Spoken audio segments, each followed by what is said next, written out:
The top business stories live from the Sky newsroom. Of the markets, a horror show this Halloween following Rachel Reeves' black hole busting budget. Was enough done in the Chancellor's statement to reform as well as raise taxes? We'll be speaking to Deloitte's UK leader on tax policy. Plus, the warning from the National Farmers Union over higher food prices and the threat to family farms in the wake of the budgets.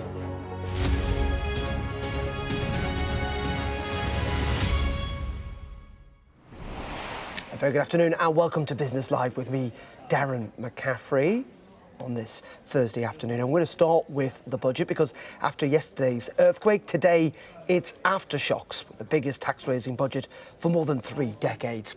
The Chancellor has been doing the rounds trying to defend her £40 billion hike, and Rachel Reeves insists the money has to come from somewhere and dared her opponents to outline how they would pay for the fiscal black hole in the public finances. But her critics are concerned that in the long term, her tax and spend gamble simply won't bring the economic growth or the stability that she has promised. Earlier, the Chancellor spoke to my colleague, Kay Burley. The circumstances that I inherited are not the ones that I chose. We inherited a huge gap between what the previous government had committed in spending and what they actually told the public about. Now, I could have swept that under the carpet and pretended it didn't exist, or try and raise a bit of money this year and a bit more next year. I didn't want to do that. I wanted to be open and honest, to wipe the slate clean, to put our public finances on a stable trajectory. Rachel Reeves speaking there. Well, the director for the Institute for Fiscal Studies, Paul Johnson, has told Sky News that while he welcomes parts of Rachel Reeves' budget, it won't necessarily deliver the growth that the economy needs. Over the next year or two, the Chancellor has increased spending quite significantly relative to where it was. Now, that reflects in part the fact that they were underfunded. They were struggling. Arguably, they were in crisis. She's funding that largely through additional tax revenues. She is, on the economic side, spending a lot more than was planned on investment, on capital investment, some of which should hopefully drive long-term growth. And that's a big choice because we won't see the benefits of that for decades.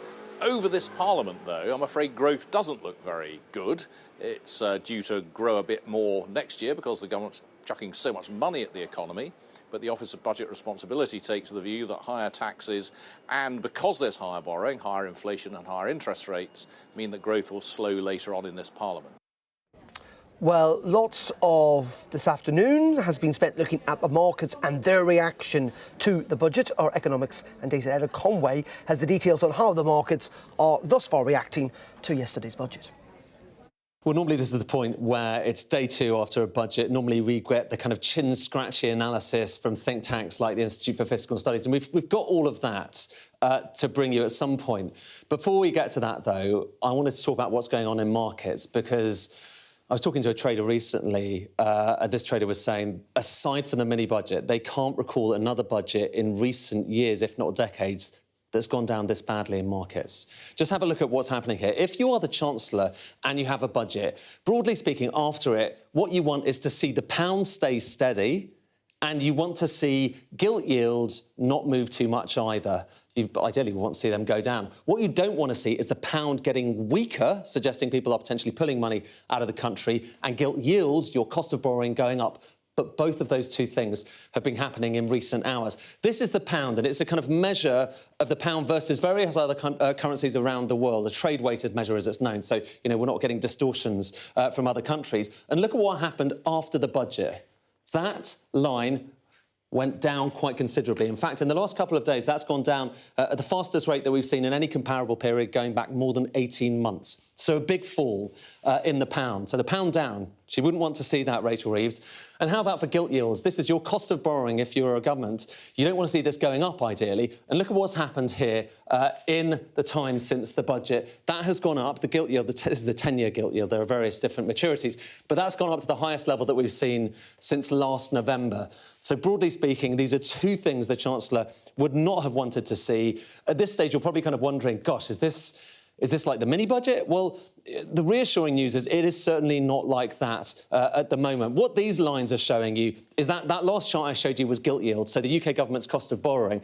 What this is showing you is how those gilt yields changed after the mini budget. They went up through the roof. Just look at that red line there versus what we have here. So they are going up, but they haven't gone up as much as they went up by any means in 2022 when that mini budget took place. But nonetheless, that will be enough to really concern people at the Treasury, because it suggests that out there in the market, a lot of traders are looking at how much money this government is borrowing, and they're saying, hang on, maybe we're going to charge you more as a result of that. And that has a important bearing for the Chancellor. Not so much because there's the risk of a crisis. It certainly, at the moment, doesn't feel like a crisis point.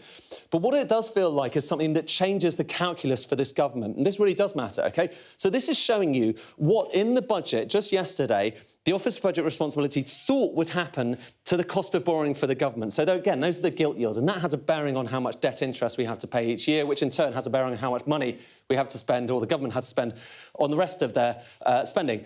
And the OBR said, listen, you're kind of OK until you get to that red line with these interest rates. And if you get beyond that red line, there's a risk you're going to break your fiscal rules. Well, look at where we are at the moment. So they thought it was going in that direction. Look at where those gilt yields actually are. So they've shot up a lot higher than the OBR was expecting. In fact, they're more or less halfway towards that danger point. So that is the thing that's going to really concern the Chancellor. We're only a day out from this budget, but already markets are reacting in quite a violent way. As I say, nothing like what we saw after the mini-budget. It's certainly not a crisis at the moment, but it's certainly unusual. It's really unusual to see this after a budget, and that will have a bearing on how much this government will be able to afford in the future. So it's breaking news, and obviously this is evolving all the time. There's lots going on. We've got the US election coming up next week, so these markets are all over the place already. But they're not really happy for the time being about this budget. That was Ed Conway speaking there. Well, let's bring in Jack Meany. He is the UK chief economist at Barclays. UK borrowing, Jack, at its highest level this year. How concerned is the Treasury? How concerned should we all be? Yeah, I think really key here is kind of that context that Ed just gave in the previous section, which is that, this has been an increase in gilt yields, but it's materially different to what we saw in 2022. So for context, those gilt yields went up since the budget yesterday by about 0.3%. That was more like 1.5% when we were back in 2022. So this is a repricing by the market.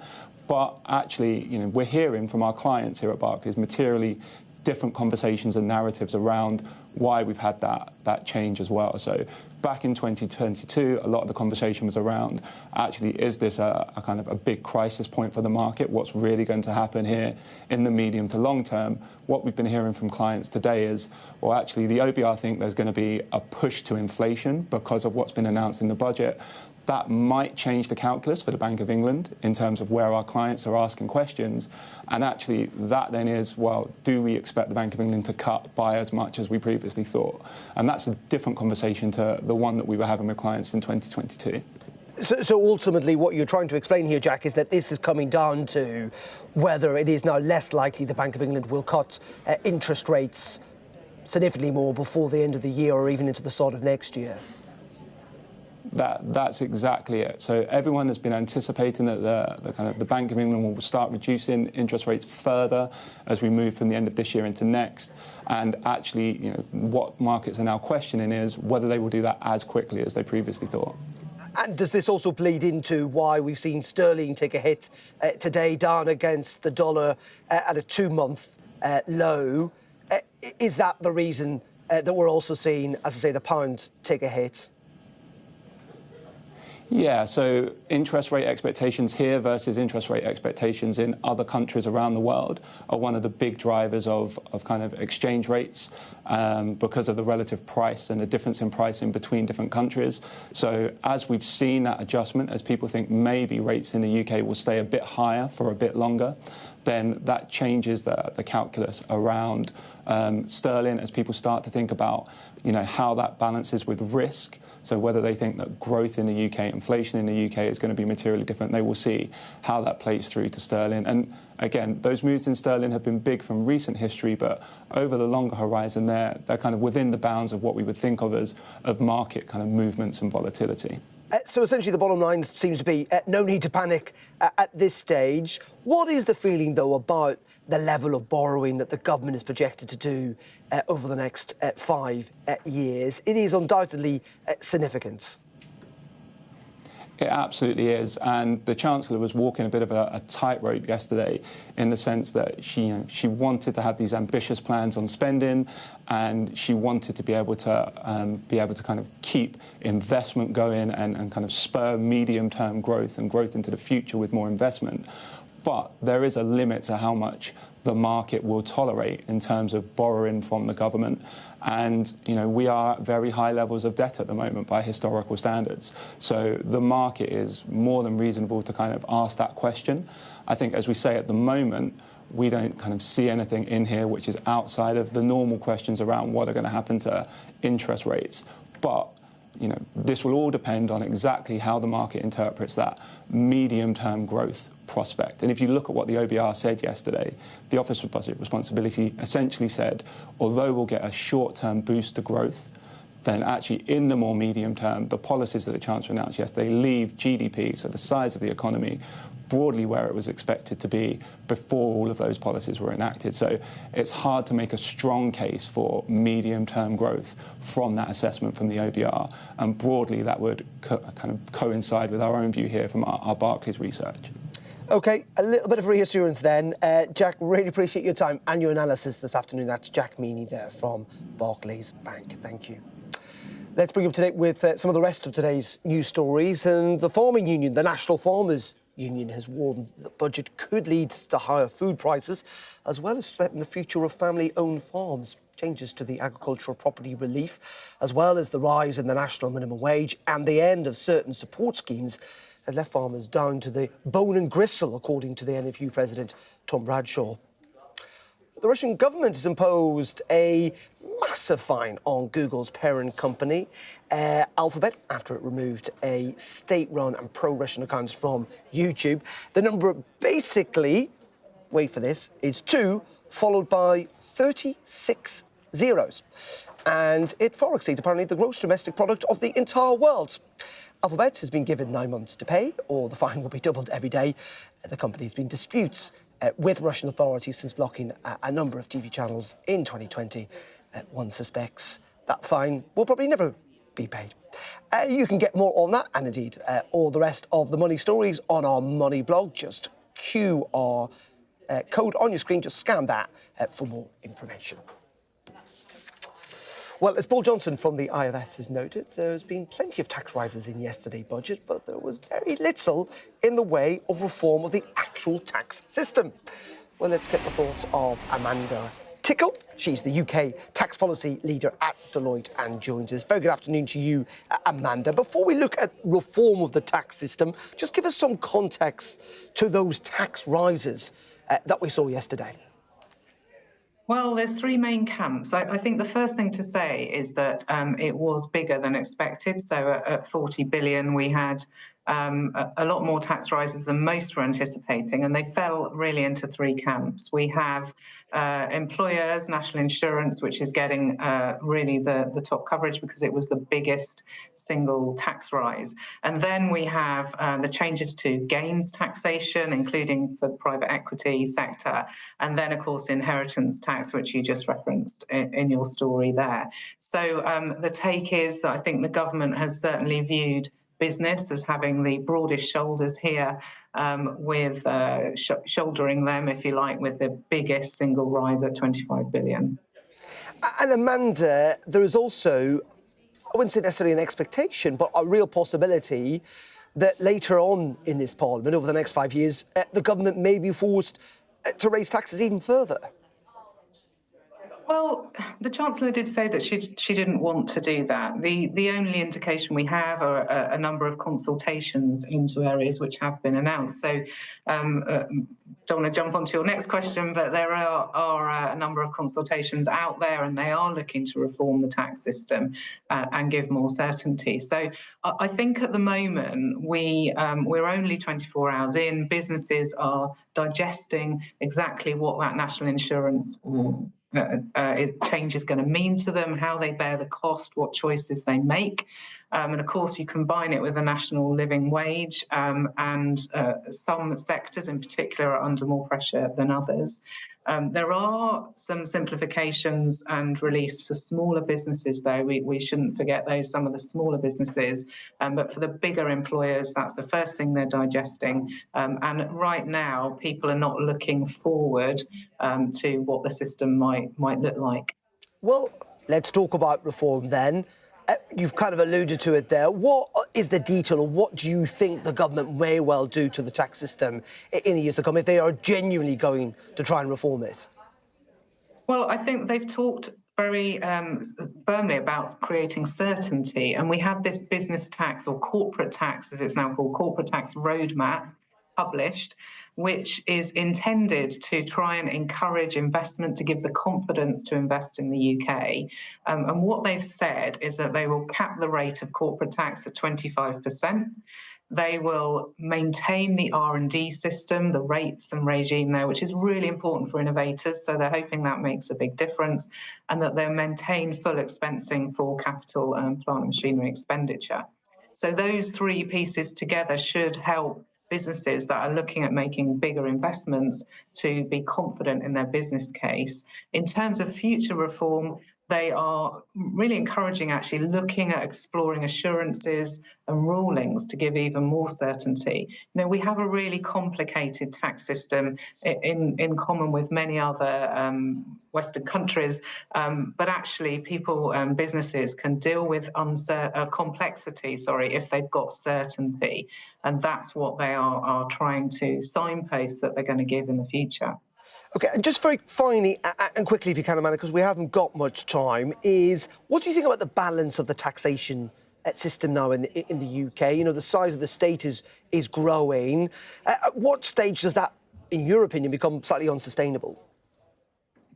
Well, who knows, because it hasn't been tested. What's happening is we are moving towards historic rates. This was another very big tax rising budget. You know, we've gone to over 38% of GDP. So it depends how the economy grows and whether it can bear the tax. And I think what businesses are actually going to start looking at when they've digested the immediate rises is the investment that the government makes in public infrastructure. How is that going to benefit them? If that drives the economy, it'll be a really good thing in the long term. OK, Amanda, great stuff. Thank you very much indeed. That's Amanda there joining us from Deloitte. OK, well, let's have a look at the markets, and we'll start on the continent. European indices have continued to fall red across the board there after Eurozone inflation data came in higher than expected. The single market inflation rate hit 2% in October. That was higher than the 1.9% expected by analysts. The figures will inform the ECB, the European Central Bank's trajectory on expected interest rate cuts. Here in London, it's also not been a good day for the FTSE 100.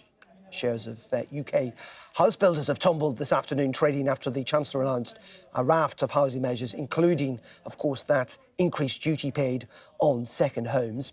In the US, the benchmark S&P 500 index is also trading down nearly 1.5%, as you can see. It comes after Microsoft's shares slid some 6%. Meta Platforms dropped more than 3%. The tech companies, the Magnificent Seven, not doing very well today. And on the currencies, the pound is trading, as we've been talking about in the programme, down against both the dollar and the euro today, down to a 2-month low against the dollar as investors sell down government debt. And finally, let's have a look at the oil price, and Brent crude is, $73 a barrel. OK, we're going to take a quick break here on Business Live. Coming up in just a couple of minutes, we'll be looking at whether the changes to non-dom status announced in the budget will lead to an exodus of foreign talent from the city. Stay tuned for that.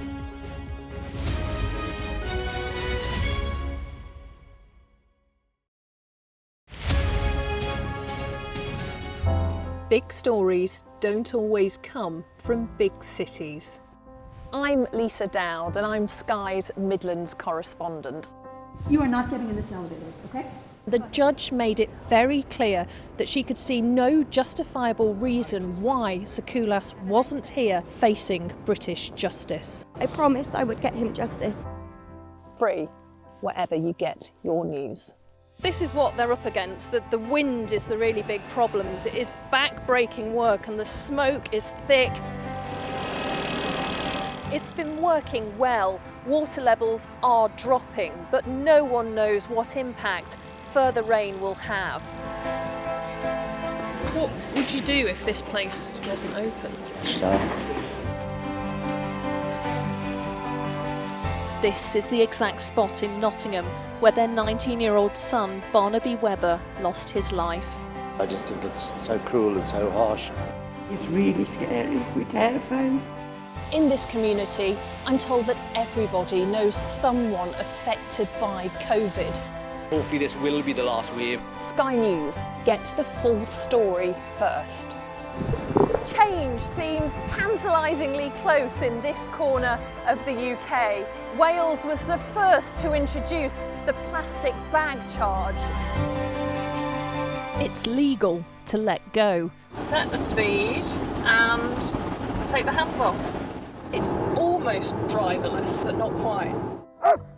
Hans is a highly trained police dog. The force is incredible. It's really frightening, actually. This is my patch, my specialism. It's also my home. The